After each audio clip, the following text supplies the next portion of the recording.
Councilwoman Rossetti and Councilman Mictum. So I would say, yes, we should be in pretty good shape. Yep. We have a very pensive Councilman LeBron. Very pensive. Yes, Yeah. he is. He's You very- can't see what's off to the right in that picture. Yeah. No, I would say very stoic. I would go with very stoic. I know, I'm going with pensive. I mean, why not both? Then A thinker. This is what Rodin used for his model. He absolutely did, yes. Watch and all. So I'm apparently going to host tonight in lieu of Councilman Sanchez. Or at least I've been asked to, unless there's some other protocol that should be observed. So are you ready for the big chair? I'm just chomping at the bit here. I'm a racehorse at the gate, just waiting for that starting bell. Yeah. This is your moment. This is your moment. Don't drop the ball, whatever you do. Oh, now you made Finally, me. the big moment. Don't drop the I mean- ball. It's Now you got me on. 5:31. It's 5:31. Okay, so we're live. Is that the idea? Yes. Okay, so good evening, everyone. Are they not sending you texts from public access, John? I got a text that I'm going to read in a second. Okay. So I got this text at 5:17 p.m. So I'm assuming that we are actually live at this point. It usually says you're now live, does it? It just said 15 minutes to live. Should I wait for one that says you're now live? Well, they can hear us, so I would think they'd send you a thing that says you're now live.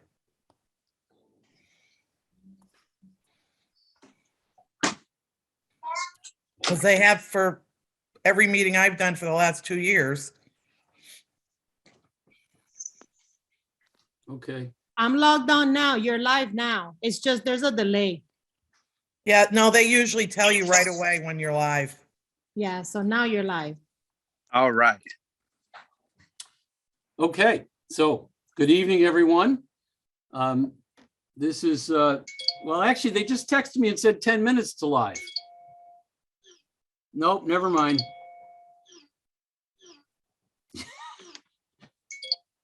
I just got 7 texts in a row that counted it down. For in case nobody cares. Anyway, okay, good evening, everyone. This is City of Hartford Court of Common Council Planning, Economic Development and Housing Committee meeting for Wednesday, April 6th. As always, we're convening at 5:30 p.m. And I'm going to tell you that this is also, this meeting is on HPA-TV, Comcast and Frontier Government Channels 96 and 6032. We're also going to be streamed via hpa-tv.org, the HPA-TV Facebook page, and HPA-TV's Roku TV, Apple TV, and Amazon TV apps. It will also be rebroadcast and made available on the HPA-TV YouTube channel. So there you have it for everyone out there who's dying to hear what's going on at Planning, Economic Development and Housing Committee this evening. So I am not James Sanchez, who is the chair. I'm John Gale, sitting in for Councilman Sanchez at his request tonight. And I see with me tonight on the screen, we have Councilwoman Marilyn Rossetti, who is a member of the committee, Councilman Josh Mictum. Joshua Mictum was also a member of the committee. Councilman Nick LeBron, who's a member of the committee. And I don't think I'm missing any other council members. Councilwoman Hercules is also present. Oh, I'm sorry, Councilwoman, and we have Councilwoman Hercules, who's a member of the committee. And we have one item on the agenda, and I'm going to assume that everybody else that's on the screen has something to do with the one item that's on the agenda. But you will tell me differently if that's the case. So item 2 on our agenda, it's one item, as I mentioned, on our agenda, is a referral to this committee of resolution from Mayor Bronin authorizing the transfer of 8 city-owned properties to the Hartford Land Bank. And I see that we have Development Services Director I. Charles Matthews with us, along with Economic Development Director Aaron Howard.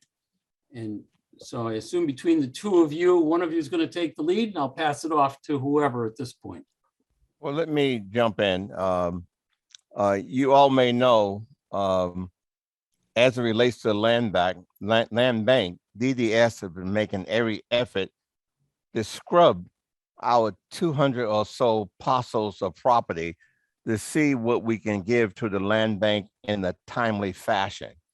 And a few weeks back, we looked at our parcels again to see what might be available.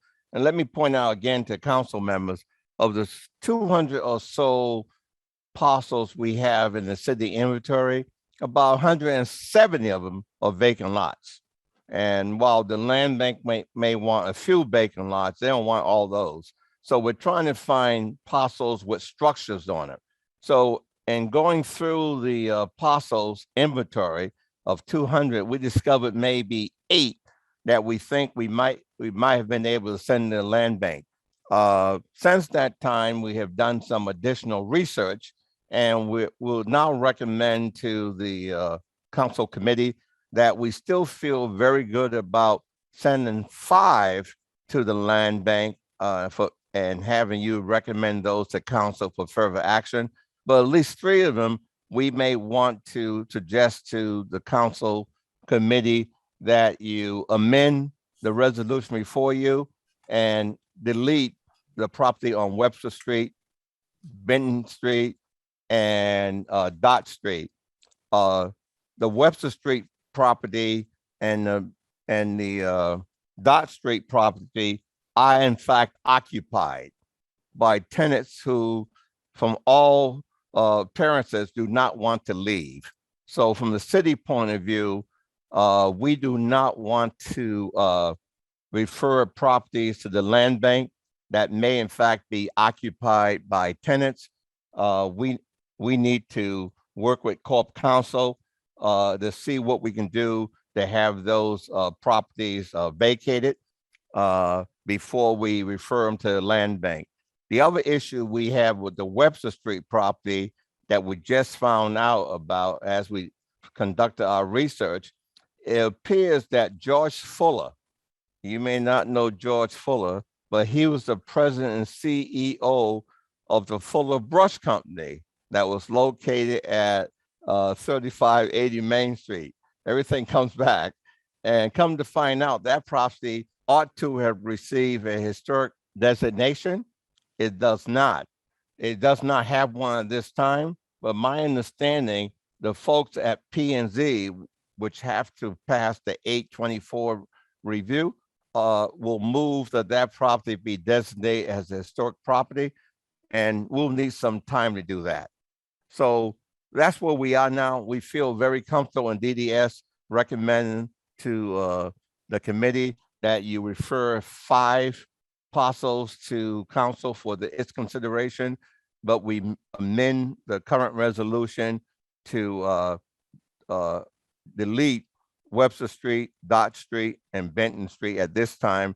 And I suspect somewhere down the road, as we clean those properties up of possible tenants or trespassers, whatever you want to call them, we'll probably be in a position to put those back on for the land bank at some future date. Questions? Mr. Chair, Mr. Acting Chair, through you. Yes. Yeah, Councilwoman Rossetti. Thank you. 2 things, and I may have missed this, Director Matthews. Do all of those properties have structures? I think most of them, I don't have it in front of me, but Aaron, you can help me. I think the 5 that we're sending to you may in fact have structures on, but Aaron, can you quickly get to that for the council? I'm looking. I'm looking at the resolution, which says 3 vacant lots: Benton Street, Yep. Magnolia Street, and Nelson Street. Yes, so there are 3 vacant lots which were adjacent to structures, which is why the Benton Street is being pulled with 96 Webster. But the properties have a structure and a lot next door to it. So the they're 5 have combined. structures. Yeah, they're combined, yeah. Well, there's, And I then- think it ends up being three structures with the 5 that are there.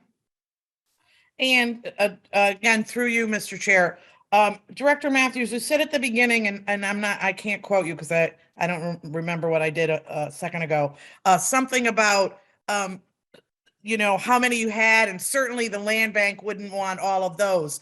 Wouldn't that be a discussion to have with the land bank and in collaboration and see what they would want? And I don't want to speak for the land bank. I see them here, but this is something that we need to start to look at as a process, and I would think the land bank would be a part of that. We have had a number, and I'm sure the land bank CEO is on, but we've had a number of conversations with the land bank councilwoman, and as best I can understand from his representation, while they do want some vacant lots, they are really interested in getting as many structures as they can. So we're making every effort to give them a minimum number of vacant lots. Again, we got 170 of them, so we'll give him all he wants. So again, through you, Mr. Chair. Yeah, I know about the vacant lots, but I was talking in general, conversation wise. Do we have somewhat of and again, I know the CEO of the land bank is here. Yeah. Do we have a formal process where they're a part of this conversation so we can make this more of a kind of a, system that moves like a well-oiled machine, just popping those properties out to be rehabbed? Is there that process in place? Well, let me say this. Maybe that'll answer your question. What we try to do is go through all the properties we have, and then we send that property list to the land bank, and then they review those properties. And under the MOU and the understanding we have with the land bank, they have the option of saying, Matthews, we don't want this one, we don't want that one, but we want this one, we want that one. So it is a process where we work very closely with them, and they have the options to decide what they want and what they don't believe they want. And then the properties they don't want, we try to give to other agencies or other developers who may be interested. But we do have a process. Thank you, Director Matthews. Thank you, Mr. Chair. Arunan, would you like to comment?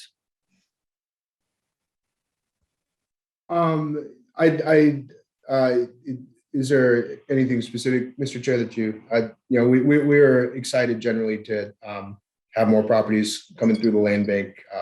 As you know, we've got a number of developers who are local Hartford residents who we are excited to engage in this process. I'm generally excited about new properties within the land bank portfolio. Would like to get the properties on this list and others moving through the system as quickly as possible. And we appreciate you guys working with us on that. Yeah, if I could say, Mr. Chair, through you. Sure. We have 75 or so properties in various stages of foreclosures as we speak, foreclosure. And of the 75 properties, probably 30 or so of vacant lots. The rest of them have actual structures on them.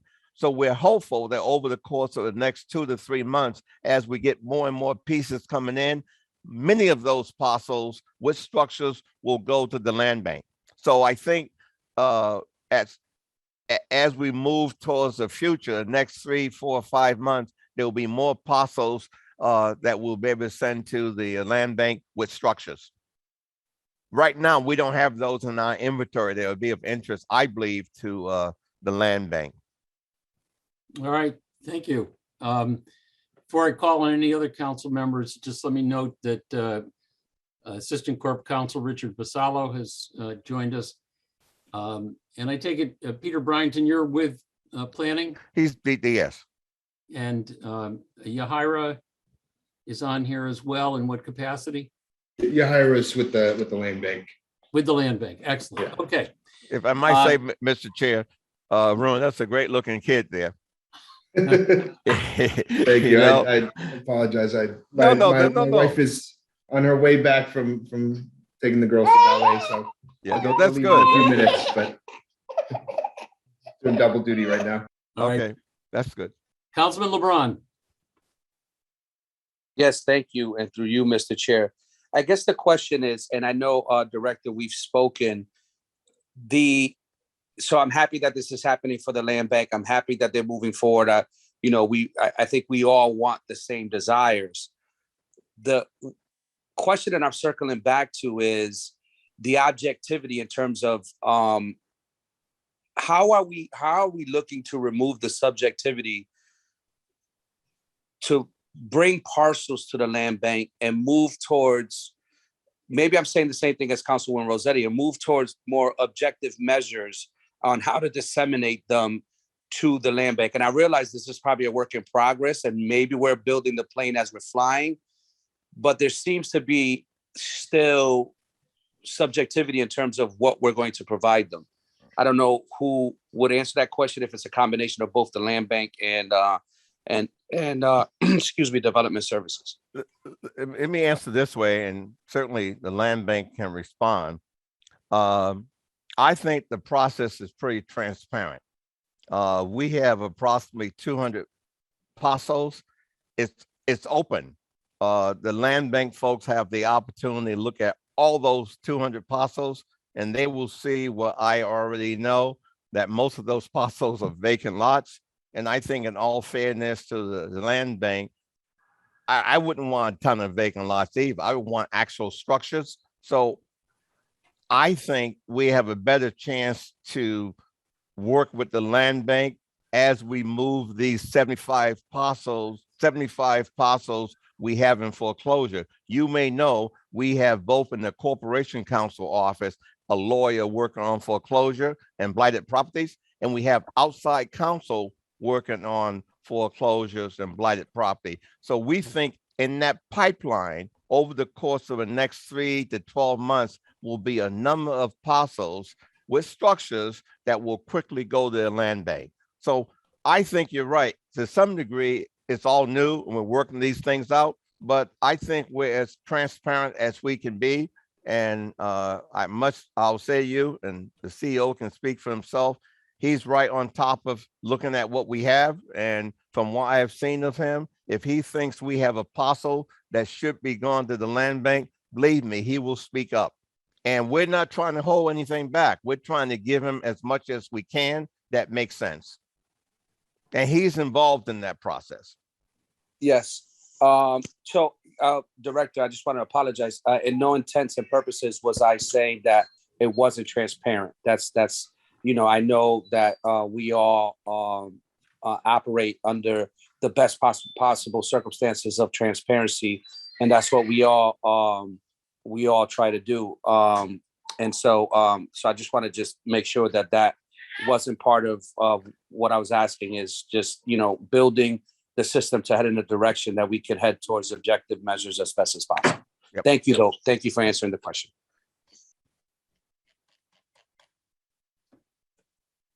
Anyone else? Okay, I have a couple of questions.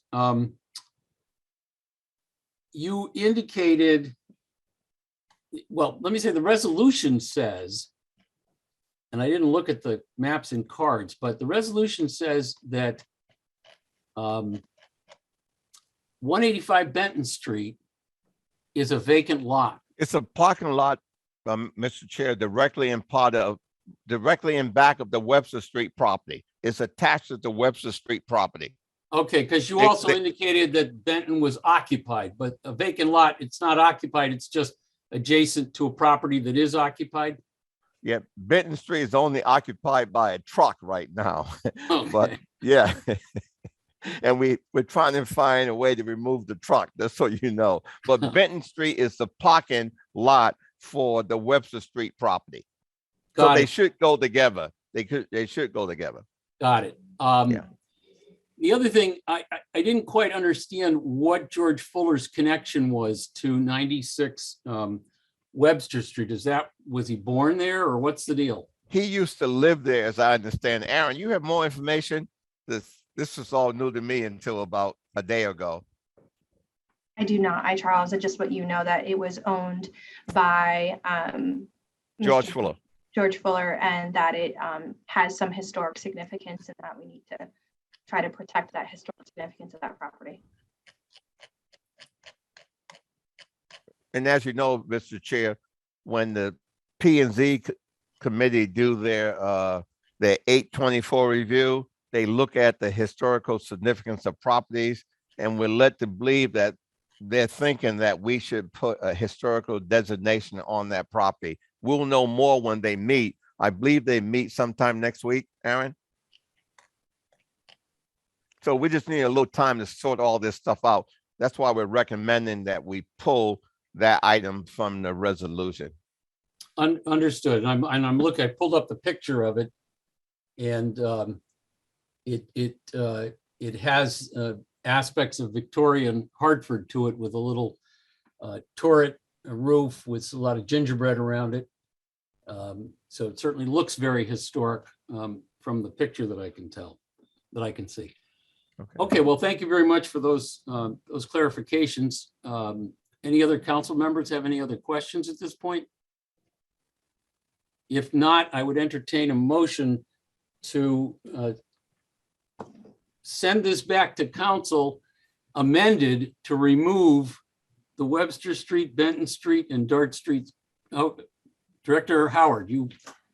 Hi, sorry about that. We actually worked with this, and we actually revised the resolution, and I know it came in pretty late, but David Grant passed that out minutes before this meeting. So we went ahead and revised the resolution to eliminate those 3 lots. And then just to also, for clarity, we cleaned it up a little bit.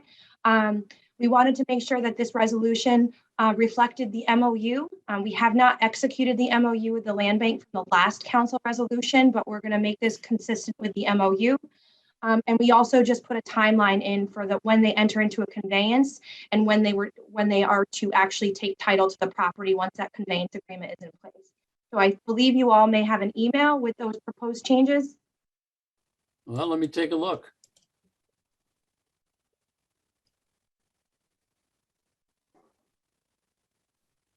I'm not seeing one, but that doesn't mean it didn't go out. Could Yeah, you just- we have it. You do? Okay. Yeah. As a Let me- matter of procedure, do we, Mr. Chairman, like, and Oh, is there that it enough? is. We still have to accept, or do we have to do something to send it back as amended, or is it just? I would, since it's been substituted, I would accept a motion to send back the substituted resolution with a favorable recommendation. Well, then I'll make that motion. I move to send back the substituted resolution with a favorable recommendation. Excellent. Do we have a I second? second the motion. Okay, thank you. Now, before we vote on it, I just want to understand, from Director Howard, what you added. You mentioned that there were a couple of things added to the resolution that were not in the original one. Sure. Can you go over So those again? absolutely. So in the resolves, we had put in a 45 days for the land bank to enter into a conveyance agreement with the city. What we also did was we added a 90-day to get to actual transfer of title. We're trying to move these properties quickly, so we don't want them to sit. So we're putting kind of a responsibility on all of us that 45 days from the day you approve this at council, we have a conveyance agreement, and then within 90 days, we transfer title to the land bank. The reason we put 90 days for technical reasons, if there's anything that we need to clean up, there's title searches and such, as you know, so we put that timeline in. The second thing we added was we just wanted to reference the MOU. So if you recall, council just recently approved on March 15th, a second round of properties that was tied to the city and the land bank entering into an MOU. We have not formally executed that MOU, but we wanted to make it clear that this resolution and this transfer would be consistent with those terms that were approved by council on March 15th. What's the timing for getting that MOU executed, or why hasn't it been executed? We'll have to have that executed relatively soon. That's actually my next conversation with Arun after this call, is to make sure that we get the board to finalize the terms in the MOU so we can execute it. So we'll go ahead and execute the MOU and then also execute the conveyance of the second round of properties. All right, well, thank you very much. On the basis of what you just heard, any other council members have any additional questions about this? Okay, well then we're ready to vote. All in favor of sending the substitute resolution back to council with a favorable recommendation, say aye. Aye. Any opposed? Aye. Any abstentions? The ayes have it. I think it's a 5-0 vote. And I believe that that's the only thing on our agenda. Does anybody have anything else to bring up? I must say, Mr. Chair, you were very successful in your first opportunity to sit in the big chair. You know, very successful. Hey, thank you all. Everybody have a great night. And Friday's opening day for the Yard Goats. Oh, you're gonna be there? I'm going to be there. Okay, good. Okay, third base sign. Thank third you. base line. Thank All you. right, good night, everybody. Thank you. Thank you. Good night. Good night. Guys.